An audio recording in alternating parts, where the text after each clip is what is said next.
நல்லா படித்திருப்பதினால், நல்ல வேலையில் இருப்பதினால் நம்முடைய எதிர்காலம் நன்மையாய் அமைந்துவிடும் என்று நம்பிவிட முடியாது. நம்முடைய எதிர்காலமோ, நம்முடைய நிகழ்காலமோ, நம்முடைய பிள்ளைகளுடைய வம்சமோ, நம்முடைய அடுத்த தலைமுறையோ நன்றாய் இருக்க வேண்டும் என்றால்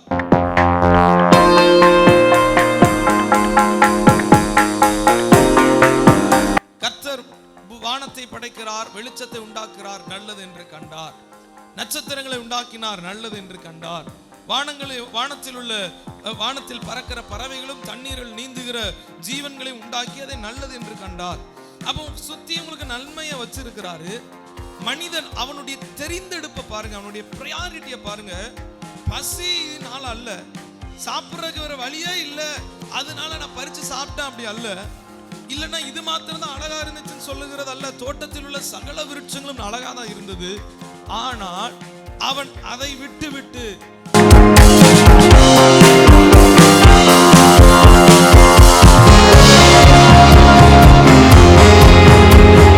பிள்ளைங்க நல்லா படிக்கணும், நல்ல மார்க் எடுக்கணும்னு சொல்லி ஸ்கூல் அனுப்புறோம், டியூஷன் அனுப்புறோம். ஆனா பிள்ளைகள் வசனத்துல வளர்வதற்கு முக்கியத்துவம் இருக்குதா? எந்த அளவு இம்பார்ட்டன்ஸ் கொடுக்கிறோம்? பிள்ளைகளை விடுங்களேன். நாம வாழ்ந்து கொண்டு இருக்கிற ஆவிக்குரிய வாழ்க்கையில நம்முடைய தெரிவு எதை குறித்து தெரிந்தெடுக்கிறோம்? பிரையாரிட்டி எதுல இருக்குது? நம்முடைய முக்கியத்துவம் எதன் மேல் இருக்கிறது? எதன் மேல முக்கியத்துவம் வச்சிருக்கிறோம்?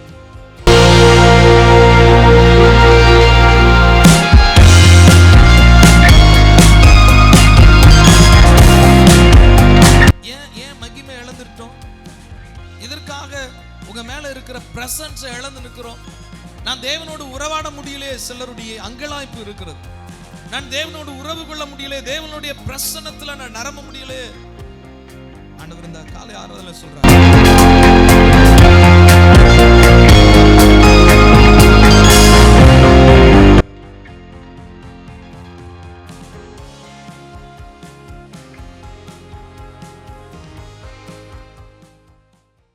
இந்த நல்ல நாளிலும் தெய்வ சமூகத்தில் ஆராதிக்க கர்த்தர் நம்ம கொடுத்திருக்கிற நல்ல பாக்கியத்துக்காக நம்ம ஆண்டவருக்கு நன்றி சொல்லணும்.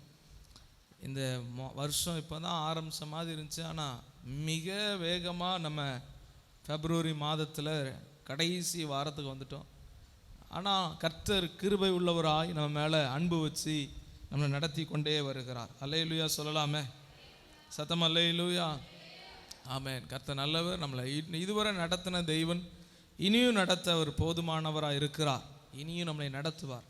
இந்த வாரத்திற்கு நாம் தியானிப்பதற்கு இந்த தலைப்பின் கீழே நம்ம இன்னைக்கு தியானிக்க போகிறோம். Check your priority. உங்களின் முக்கியத்துவத்தை கவனியுங்கள். அதுதான் எல்லாம், உங்கள் முக்கியத்துவத்தை கவனிங்க. Check your priority. ஆங்கிலத்தில் செக் யுவர் ப்ரியாரிட்டி. உங்கள் முக்கியத்துவத்தை கவனியுங்கள். ஆண்டவருடைய நல்ல நாமம் மகிமைப்படுவதாக. நம்ம அவருடைய சமூகத்தில் வந்திருக்கிறோம். அவர் ஒவ்வொரு வாரமும் நமக்கு புது பலனையும் புது கிருபைகளை தந்து ஆலோசனை தந்து நடத்துகிற தெய்வம். இந்த நாளிலேயும் இந்த வாரங்களுக்கு தேவையான ஆலோசனைகள், இந்த மாதத்துக்கு தேவையான ஆலோசனைகள் அவர் தர வல்லமை உள்ளவரும் உண்மை உள்ளவருமாக இருக்கிறார். அவருடைய வார்த்தைக்கு நம்ம கேட்டு அதன்படி நடப்போம்னா அவருடைய வார்த்தையில் சொல்லப்பட்ட அனைத்து ஆசீர்வாதங்களும் நம்ம மேலே தங்கும் அப்படிங்கிறதுல எந்த ஒரு சந்தேகமே இல்லை. அல்லேலூயா சொல்லுங்களேன். அவனுடைய நாம மகிமைப்படுவதாக. Check your priority. உங்களுடைய முக்கியத்துவங்களை கவனியுங்கள். உங்களுடைய முக்கியத்துவங்களை கவனியுங்கள். நம்ம வாழ்க்கையில் அநேக காரியங்கள் இருந்தாலும் நம்முடைய முக்கியத்துவத்திற்கு அதிகமாக எதுக்கு நம்ம முக்கியத்துவம் கொடுக்குறோமோ அதற்கு நேரத்தை செலவிடுவோம். எது நம்முடைய முக்கியத்துவமாய் மாறுமோ அந்த முக்கியத்துவத்திற்காக தான் நம்முடைய பணம், நம்முடைய நேரங்கள் எல்லாம் செலவிடப்பட்டு கொண்டு இருக்கிறது. நம்முடைய முக்கியத்துவம் ஒருவேளை தவறான இடத்தில் இருக்கும் என்றால் அது ஒரு பெரிய டேஞ்சர் ஜோனில் நம்ம போயிடுறோம். நம்முடைய முக்கியத்துவங்கள் ஒருவேளை நம்ம வைக்க வேண்டிய இடத்தில் வைக்காம நம்முடைய முக்கியத்துவத்தை தவறான இடத்தில் வைத்து விட்டோம் என்றால் அதில் தேவன் நம்ம வாழ்க்கையில் அனுமதிக்கிற அநேக நன்மைகளை நம்ம இழந்து போவதற்கும் வாய்ப்பு இருக்கிறது. அப்போ நம்ம முக்கியத்துவங்களை கவனிக்கணும். நம்ம எதுக்கு முக்கியத்துவம் கொடுக்குறோம், எந்த காரியங்கள் நம்ம லைஃப்பில் இம்பார்ட்டன்ஸ் கொடுக்குறோம். கவனிங்க, பணம் இருக்கிறவர்கள் எல்லாம் ஆசீர்வதிக்கப்பட்டவர்கள் அல்ல. அல்லனா இந்த வார்த்தையை இப்படி நான் சொல்கிறேனே, பணம் இருக்கிறதுனால நம்முடைய எதிர்காலங்கள் நன்மையாய் இருந்துவிடும் என்று நம்பிவிட முடியாது. நல்லா படித்திருப்பதினால், நல்ல வேலையில் இருப்பதினால் நம்முடைய எதிர்காலம் நன்மையாய் அமைந்துவிடும் என்று நம்பிவிட முடியாது. நம்முடைய எதிர்காலமோ, நம்முடைய நிகழ்காலமோ, நம்முடைய பிள்ளைகளுடைய வம்சமோ, நம்முடைய அடுத்த தலைமுறையோ நன்றாய் இருக்க வேண்டும் என்றால் நாம் இன்றைக்கு எதை முக்கியத்துவப்படுத்துகிறோம் என்பதை கவனிக்கணும். எந்த இடத்தை நம்ம ரொம்ப முக்கியத்துவம் கொடுக்குறோம், எந்த இடத்தை நம்ம அதிகமாக கவனம் எடுக்கிறோம் அப்படிங்கிற விஷயம்தான் நம்முடைய வாழ்க்கையில் அநேக நன்மைகளையும் தீமைகளையும் நம்ம லைஃப்பில் கொண்டு வருது. எல்லா காரியங்களுக்கும் நாம் நடக்கிறதெல்லாம் நடக்கட்டும், ஆண்டவர் விதித்த மாதிரி, ஆண்டவர் கட்டளையிட்டது போல, ஆண்டவருடைய சித்தத்தின்படி என்று போய்விட முடியாது. தேவன் இப்போ ஆண்டவர் அறியாத புறஜாதிகள் இப்படி சொல்லுவது உண்டு. நடக்கிறது எப்படி நடக்குமா? தளவிதி மாதிரி நடக்கும். தலையில் ஆண்டவர் என்ன எழுதியிருக்கிறானோ அது நடக்கும். அப்படி ஆண்டவர் அறியாதவர்கள் சொல்லுகிறாங்க. ஆனால் அந்த கூற்று தவறானது. நம்ம தலையில் எழுதியிருக்கிறதல்ல, நாம் தீர்மானிப்பதான் நடந்துட்டு இருக்கு. நம்ம எதற்கு முக்கியத்துவம் கொடுக்கிறோமோ அதுதான் நம்முடைய வாழ்க்கையில் நம்மளை பின்தொடர்ந்து கொண்டு வரும். நம்மளுடைய முக்கியத்துவம் ஒரு இடத்துல தவறுகிறது என்றால், நம்முடைய ப்ரியாரிட்டி, நாம் முக்கியத்துவம் கொடுக்கிற விஷயத்துல மாற்றி முக்கியத்துவம் கொடுத்துட்டோம்னா நம்மளுடைய எதிர்காலங்கள் மாற்றப்பட்டு விடும். அதில் சில காரியங்களை நம்ம இன்னைக்கு வேதத்திலிருந்து தியானிக்க போகிறோம். உண்மையாகவே இது ஆண்டவர் இன்னைக்கு நம்மள்கிட்ட பேசணும்னு விரும்பின வார்த்தையாக நான் விசுவாசிக்கிறேன். ஆதியாகம புஸ்தகம் 2வது அதிகாரத்துக்கு நேராக நம்முடைய வேதாகமத்தை திருப்பிக் கொள்வோம். ஆதியாகமம் 2வது அதிகாரம். அந்த 2வது அதிகாரத்தில் குறிப்புக்கு இந்த வசனத்தை குறிச்சுக்கோங்க, அதுக்கப்புறம் நம்ம வாசிப்போம். 2வது அதிகாரத்தில் 9வது வசனமும் 17வது வசனத்தையும் குறித்து கொள்ளுங்க. 2வது அதிகாரத்தில் 9வது வசனமும் 17வது வசனமும். இதனுடைய தலைப்பை இப்படியாக நீங்க எழுதி கொள்ளலாம்: ஜீவ கனியா, நன்மை தீமை கனியா. எழுதிக்கோங்க, தலைப்பு எழுதுகிறவர்கள். ஜீவ கனியாய், நன்மை தீமை அறியும் கனியா. நன்மை தீமை அறியும் கனியா. Check your priority. உங்களுடைய முக்கியத்துவம் எதின் மேல் இருக்கிறது என்கிற தலைப்பில் தான் இன்னைக்கு நம்ம வசனத்தை தியானிக்க போகிறோம். அந்த முக்கியத்துவம் நன்மை தீமை அறியத்தக்க கனியில் இருக்குதா, ஜீவ விருட்சத்தின் கனியில் இருக்கிறதா? வசனத்தை நம்ம கவனிக்கலாம். 2வது அதிகாரம் 9வது வசனத்தை வாசிக்கும் பொழுது, தேவனாகிய கர்த்தர் அழகும் புசிப்புக்கு நலமுமான சகலவித விருட்சங்களையும் தோட்டத்தின் நடுவிலே ஜீவ விருட்சத்தையும் நன்மை தீமை அறியத்தக்க விருட்சத்தையும் பூமியிலிருந்து முளைக்க பண்ணினார். என் கூட எல்லாரும் பைபிள் எடுத்திருப்பீங்கன்னு நினைக்கிறேன். 2வது அதிகாரம் அதில் 9வது வசனம் சேர்ந்து கூட அந்த வசனத்தை வாசிக்கலாமே. நம்ம நிறுத்தி கூட வருவோம். என் கூட வாங்க. 2வது அதிகாரம் 9வது வசனத்தில் என் கூட நிறுத்தி அப்படி மெதுவாகவே போகலாம். வாசிப்போமா? தேவனாகிய கர்த்தர் பார்வைக்கு அழகும் புசிப்புக்கு நலமுமான சகலவித விருட்சங்களையும் தோட்டத்தின் நடுவிலே ஜீவ விருட்சத்தையும் நன்மை தீமை அறியத்தக்க விருட்சத்தையும் பூமியிலிருந்து முளைக்க பண்ணினார். அந்த தோட்டத்தில் பார்வைக்கு அழகான அநேக மரங்களை வைக்கிறார், புசிப்புக்கு நலமான அநேக மரங்களை வைக்கிறார். அந்த தோட்டத்தின் நடுவில் ஜீவ விருட்சம். விருட்சம் என்றால் மரம், விருட்சம் என்றால் வளருகிற மரம், வளருகிற கனியாயிருந்து வளருகிற கன்று அப்படி நம்ம சொல்றோம் இல்லையா, அந்த மாதிரி ஆண்டவர் ரெண்டு விதமான மரத்தை தோட்டத்தின் நடுவிலிருந்து வளர செய்கிறார். ஒன்று ஜீவ விருட்சம், ஃபர்ஸ்ட் அதை தான் வளர செய்கிறார். நீங்க கவனிச்சீங்கன்னா முதல் வார்த்தை தான் இருக்கும், ஜீவ விருட்சம். 2வது தான் என்ன வருது அதுல, நன்மை தீமை அறியத்தக்க கனி. இப்ப ஆண்டவர் அவங்களுக்கு ஒரு ரூல் சொல்றார். 17வது வசனத்துல வாசிக்கும் போது, ஆனாலும் நன்மை தீமை அறியத்தக்க விருட்சத்தின் கனியை, இப்ப தோட்டத்தின் நடுவில் இருக்கிற கனியில 2 விதமான மரம் இருக்குது. ஒன்று ஜீவ விருட்சம், வாழ்வழிக்கும் உணவு. இன்னொன்று நன்மை தீமை அறியத்தக்க கனி. 2ஐயும் வைக்கிறாரு. வச்சுட்டு ஒரே ஒரு ரூல் சொல்றாரு, நன்மை தீமை அறியத்தக்க கனியை மட்டும் நீங்க புசிச்சிட வேண்டாம். ஜீவ விருட்சத்தின் கனியை என்ன பண்ணிச்சுக்கலாம், புசிச்சுக்கலாம், அனுமதி கொடுக்கிறார். நீங்க 3வது அதிகாரத்தில் நீங்க வரும்போது பிசாசு டைரக்டா அவன் பேசுற வார்த்தையை பாருங்க. ஆனாலும் 3வது வசனம் அந்த அம்மா பதில் சொல்றாங்க, ஆனாலும் தோட்டத்தின் நடுவில் இருக்கிற விருட்சத்தின் கனியை குறித்து தேவன் நீங்கள் சாகாதபடிக்கு அதை தொடவும் வேண்டாம் என்று சொன்னார் என்றான். அங்க 5வது வசனத்துல பிசாசு சொல்ற வார்த்தையை பாருங்க. நீங்கள் இதை புசிக்கும் நாளிலே உங்கள் திறக்கப்படும் என்றும் நீங்கள் நன்மை தீமை அறிந்து இருப்பீர்கள் என்றும் தேவன் அறிவார். இவன் பிசாசு டைரக்டா அவன் பேசுறது நன்மை தீமை அறியத்தக்க கனி. இந்த வசனத்தை நீங்க கூட வாங்க, அதுக்கப்புறம் இதனுடைய விளக்கங்களை நம்ம இங்க கவனிக்கலாம். அடுத்து 22வது வசனம், இவங்க அந்த கனியெல்லாம் சாப்பிட்டு பாவத்துக்கு வந்ததுக்கு அப்புறம் 22வது வசனத்துல வாசிக்கும் போது, பின்பு தேவனாகிய கர்த்தர், இதோ மனுஷன் நன்மை தீமை அறியத்தக்கவனாய் நம்மில் ஒருவனை போல் ஆனான். இப்பொழுதும் அவன் தன் கையை நீட்டி ஜீவ விருட்சத்தின் கனியை பறித்து புசித்து என்றென்றைக்கும் உயிரோடு இராதபடிக்கு செய்ய வேண்டும் என்றார். கவனிங்க, தோட்டத்து நடுவில் 2 விதமான கனி இருக்குது. ஒன்று நன்மை தீமை அறியத்தக்கதான கனி, ஒரு அறிவை தரக்கூடிய கனி. இன்னொன்று ஜீவனை தரக்கூடிய கனி. பிரியாரிட்டியை பாருங்க, அவர்களுடைய தெரிந்தெடுப்பை பாருங்க.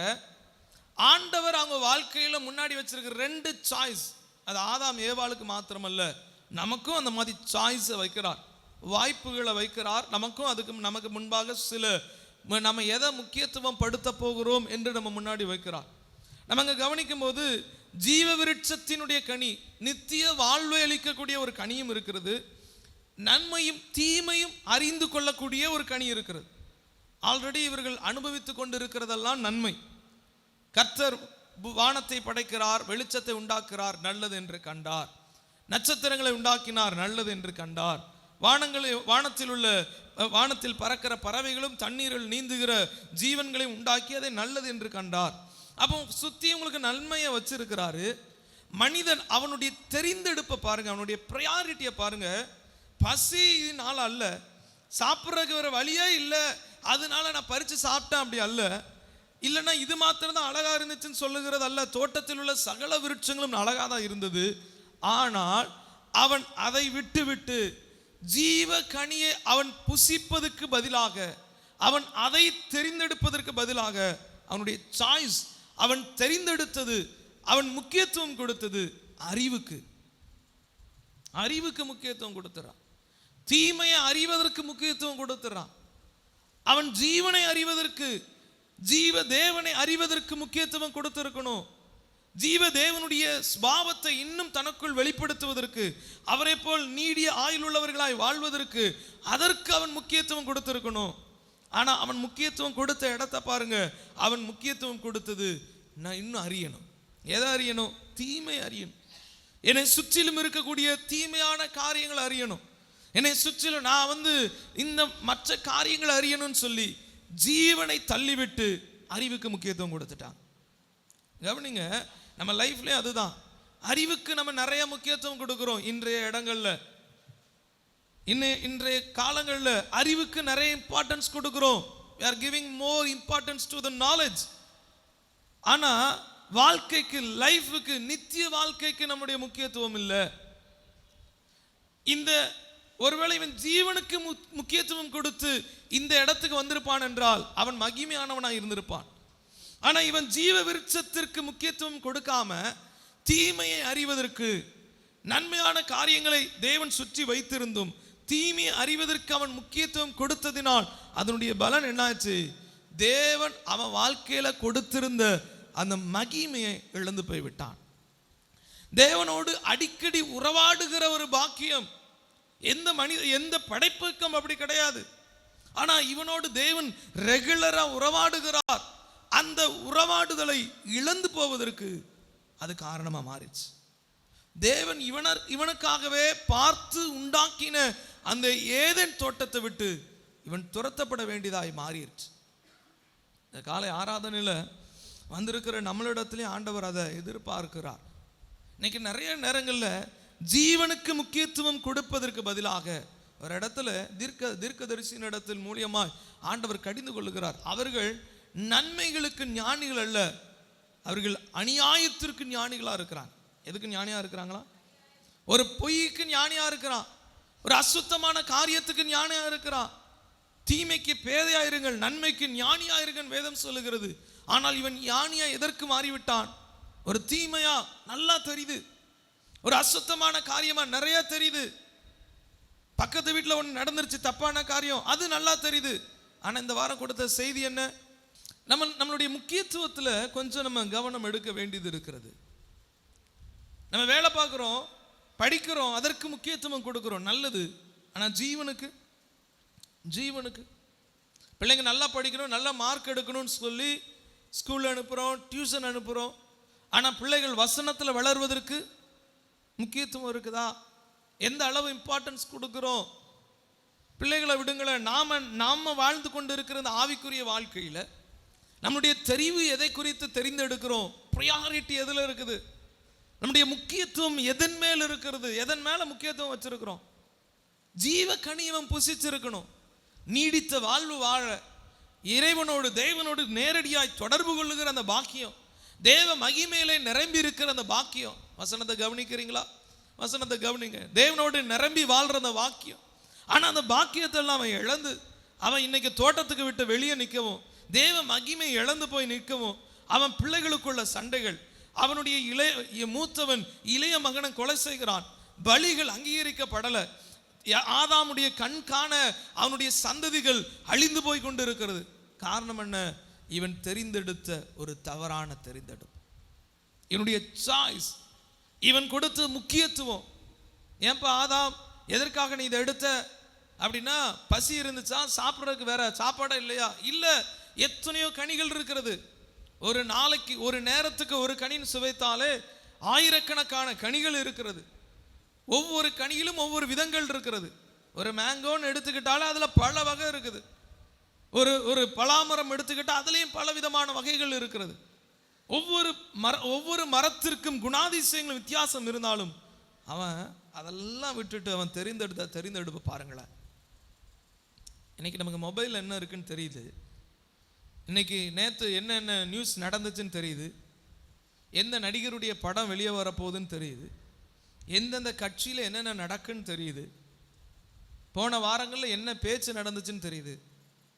ஆனால் ஆண்டவர் உங்கள்கிட்ட பேசின வார்த்தை இருக்குதா? நம்மோடு பேசுகிற வார்த்தை இருக்குதா? ஏன் மகிமை இழந்து நிற்கிறோம்? ஏன் தோட்டத்துக்கு வெளியே நிற்கிறோம்? அனுபவிக்க வேண்டியவர்கள் ஏன் பார்த்து கொண்டு இருக்கிறவர்களாக இருக்கிறோம்? தோட்டத்தில் அனுபவிச்சுட்டு இருக்கிறவன் இப்போ தோட்டத்துக்குள்ள, இவனுக்காக உருவாக்கப்பட்ட தோட்டத்துக்குள்ள இப்போ இவன் வரக்கூடாது. அந்த தோட்டத்திற்குள் ஒருவனும் நுழையாதபடி பட்டையை மேந்தின தூதன் என்று அங்கு நின்று கொண்டு இருக்கிறான்.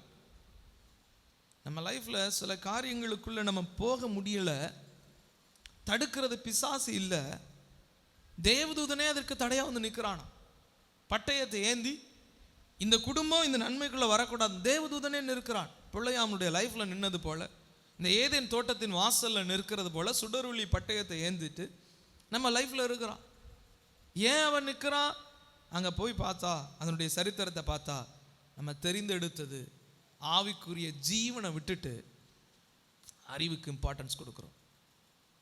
நம்ம மொபைலில் நல்ல நேரங்களை செலவிடுகிறோம், வேதாகமத்திற்கு நம்ம நேரம் செலவிடுறதுக்கு நேரம் இல்லை, ஜபத்திற்கு நேரம் செலவிடுறதுக்கு நம்மளால நேரம் இல்லை. ஆனால் சுற்றி மற்றவங்களோடு உறவாடுவதற்கு நமக்கு நேரம் இருக்கு. What is your priority? Check your priority. உங்களுடைய முக்கியத்துவங்களை பாருங்க. எதுக்கு நான் முக்கியத்துவம் கொடுக்குறேன்? எதுக்கு முக்கியத்துவம் கொடுக்குறோம்? ஜஸ்ட் உங்களுடைய மொபைலை எடுத்து உங்கள் யூடியூப் சேனலை ஓப்பன் பண்ணுங்க. சும்மா யூடியூப்பை ஓப்பன் பண்ணுங்க. அதில் எது அதிகமாக ஃபீல்டில் வந்து கிடக்குன்னு பாருங்க. சிலருக்கு படங்களாக கிடக்கலாம், அப்போ அதுதான் உங்கள் முக்கியத்துவமாக இருந்திருக்கு. சிலருக்கு மற்ற கதைகள், இன்ட்ரெஸ்டிங்கான ஸ்டோரி, இது கேட்கலாமே, ஒரு ஒரு ஒரு ஒரு மிஸ்ட்ரியாக இருக்குது. இங்கிட்டு போயிட்டு இருந்த ஃப்ளைட் காணாமல் போச்சு, எங்கே போச்சு தெரியுமா அப்படி சொல்லி ஒருத்தன் காமன் நேரம் பேசியிருப்பான். அதை கேட்குறதுக்கு விரும்புகிறோம். பொலிட்டிக்கல் நியூஸ் அதெல்லாம் ரெண்டாவது, செகண்டரி, அதெல்லாம் அடுத்து உள்ளது. ஆனால் முன்னாடி வந்து நிற்க வேண்டியது. ஏன் மகிமை இழந்துட்டோம்? இதற்காக உங்கள் மேலே இருக்கிற ப்ரெசன்ஸை இழந்து நிற்கிறோம். நான் தேவனோடு உறவாட முடியலையே, சிலருடைய அங்கலாய்ப்பு இருக்கிறது. நான் தேவனோடு உறவு கொள்ள முடியலையே, தேவனுடைய பிரசன்னத்தில் நான் நிரம்ப முடியலையே. ஆண்டவர் இந்த காலை ஆராதனை சொல்கிறார், செக் யுவர் ப்ரியாரிட்டி. உன்னுடைய முக்கியத்துவங்களை கொஞ்சம் எடுத்து பாருங்க. உன்னுடைய முக்கியத்துவங்கள் முன் வரிசையை பாருங்க. முக்கியத்துவ வரிசையில் எது இருக்குது? வசனம் இருக்குதா? வார்த்தை இருக்குதா? ஒரு வேலைக்கு போகிறோம், அங்கே வேலைக்கு போக சொல்ல அந்த வேலைக்கு தேவையான ஃபைலு, வேலைக்கு தேவையான ஜாமானெல்லாம் எடுத்துகிட்டு போகிறோம். பிள்ளைங்க ஸ்கூலுக்கு போகிறாங்க, ஸ்கூலுக்கு தேவையான புக்ஸு எல்லாம் எடுத்துகிட்டு போகிறோம். சர்ச்சுக்கு வர சொல்ல சிலர் கையில் பைபிள் இருக்கிறதில்ல, சிலர் கையில் டைரி இருக்கிறதில்ல, சிலர் கையில் இருந்தாலும் பைபிள் ஓப்பன் பண்ணுறதில்ல. ஆனால் வேலைக்கு போக சொல்ல அப்படி இருக்கிறோமா? இது என் வேலை பார்க்குற இடம், நான் அப்போ இதுக்குன்னு கொண்டு போகிறேன்னு சொல்லி சில எக்யூப்மெண்ட்ஸ் இருக்குதுல்ல. தேவ சமூகத்தில் வரும்போது பைபிள் எங்கே, வேதாகமம் எங்கே நமக்கு? நான் இதை உங்களுக்கு குறை சொல்லுவதற்காக அல்ல, உங்களிடத்தில் குற்றம் கண்டுபிடிப்பதற்காக அல்ல. நாம் தோட்டத்திற்குள், தேவன் நாட்டி இருக்கிற விருட்சத்திற்குள் செழித்து வளர, தேவனுடைய பிரசன்னத்தில் நிரம்பி இருக்க கர்த்தர் சொல்றார், செக் யுவர் ப்ரையாரிட்டி. அல்லேலூயா சொல்லுங்களேன், சத்தமா அல்லேலூயா. நம்ம பரிசோதனை பண்ணி பார்ப்போம். பிசாசனுடைய திட்டம் என்பது உங்க ப்ரையாரிட்டியை மாத்திட்டா போதும். நீங்க ஜெபம் பண்ணணும்னு வரும்போது அவன் கண்ணு முன்னாடி அப்படியே ரத்தம் வடிகிற முகத்தோட முடியெல்லாம் விரிச்சு போட்டு பயம் இருந்துட்டு நீ ஜெபம் பண்ணாத அப்படிலாம் சொல்லவே மாட்டான். கண்டிப்பாக அப்படி சொல்ல மாட்டான். ஏன்னா அவனுக்கு தெரியும் நீங்கள் அப்படி சொல்லிட்டா நம்ம ஆள் தான் உஷாராயிருவாங்கன்னு தெரியும். அவன் என்ன பண்ணுவான் தெரியுமா? நைட்டு நம்ம உட்காந்துருப்போம், வந்து சொல்லுவான், காதில் வந்து சொல்லுவான், நீ ரொம்ப டயர்டாக இருக்கிற, காலையிலேருந்து எவ்வளோ வேலை பார்த்துருக்குற, படுத்துட்டு விடிய காலமே இருந்துச்சு 5 மணிக்கெல்லாம் இருந்துச்சு நீ ஜோம் பண்ணு. ஆனால் என்னன்னா மற்ற நாள்லாம் 5 மணிக்கு எந்திக்கிற அந்த கண்ணு அன்னைக்கு மட்டும் 5 மணியை பார்க்கவே பார்க்காது. வேலை பார்த்துட்டு இருக்க சொல்ல சில நேரம் ஆண்டவர் வந்து சொல்றார், ஜெபம் பண்ணு, இப்போ நீ இந்த ஜெபம் பண்ற நேரம். அப்போ பிசாசு வந்து சொல்லும், எவ்வளோ வேலை கிடக்கு, எல்லா வேலையும் முடிச்சுட்டு ஜெபம் பண்ணு. ஆனால் பாருங்க, அன்னைக்கு உங்களுக்கு அந்த வேலை முடியவே முடியாது. அன்னைக்கு தான் உங்கள்கிட்ட உட்காந்து பேசுறதுக்கு உங்கள் மேலே அன்பா வந்து உட்காந்து வம்பா நேரத்தை செலவழிக்கிறதுக்கு வருவாங்க.